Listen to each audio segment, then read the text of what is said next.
This is TWiT. Are you in New York today, or are you in Eindhoven? Today I'm in New York. Yeah, you can see that on the background. It's very sunny and yeah. Right. Yep.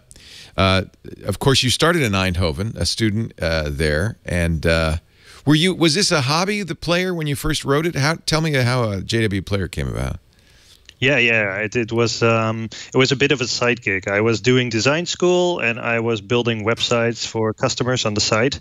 And in both areas, I wanted to embed video. And back in the days, you had the tools like QuickTime and Real Player. You had to install them. They came with toolbars and banners. It was very complicated. And I decided to let's build a very simple thing to put the video on the web page itself. And that turned out to be a very good idea. Yeah, good thinking. What year was that? It was probably in 03 or 04. Oh, so okay. It was far away. So yeah, long before YouTube came along or anything like that. Yeah, it was the world of Real Player, QuickTime, as you said. Yick. You didn't have a whole lot of choices. Now, the Design Academy, was that because it's for art and architecture, right? Were they doing web design at that time? Is that why you went there? Yeah, indeed. They had a back then not so massive, but currently very, very big media component. Oh, really? Oh, interesting. Yeah. So audio, video, web. Yeah. Were you interested in video, or was that just a side thing? I liked it. Yeah. I was very interested in web and motion and video. I had another side gig before that as an operator in a movie cinema, really cutting the tape and putting that in the projector. That was also a very, very fun job. Yeah, one of those big projectors, and they have the big spools of 35mm film and all that. Yeah, nowadays you press a button. Yeah, now it's digital. Back in the days, it was a lot of work to just get one movie going. Oh, yeah. And then you had multiple projectors because a single reel wasn't the whole movie. Most movies were on multiple reels, right? Yeah. You had to flip it about and, multiple cinemas, run around, make sure everybody got their movie starting at the right time. It was a very fun job. Oh, I bet it was. And you get to see all the movies, or do you don't? Because you only can see a little bit of it, then you have to go to the next room, right? Yeah, the problem is you always see the spoiler part 50 times, and then not the rest of the movie. Never see the setup, just the end. So. Was that the days when at the leader of it they would have that image of the woman sometimes at the beginning of the leader film of the film? Didn't they used to do that for color correction, I think? Yeah.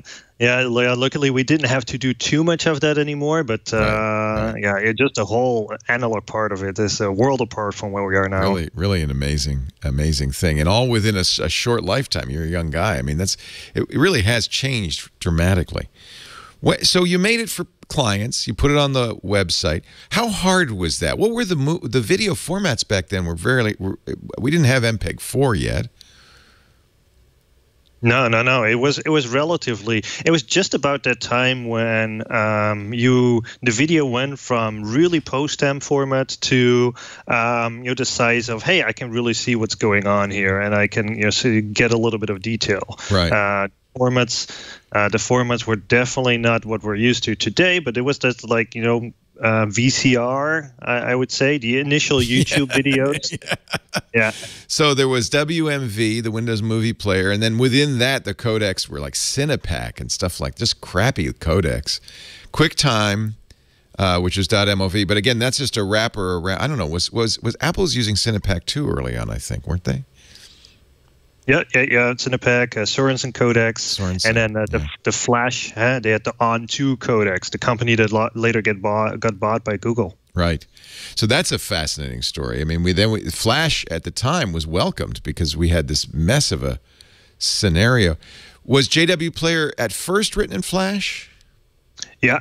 Yeah, 100% Flash. Flash was really the technology kickstarted it all. Yeah, that saved us because we didn't have to use a proprietary. You didn't have to use the QuickTime player or the Real Player.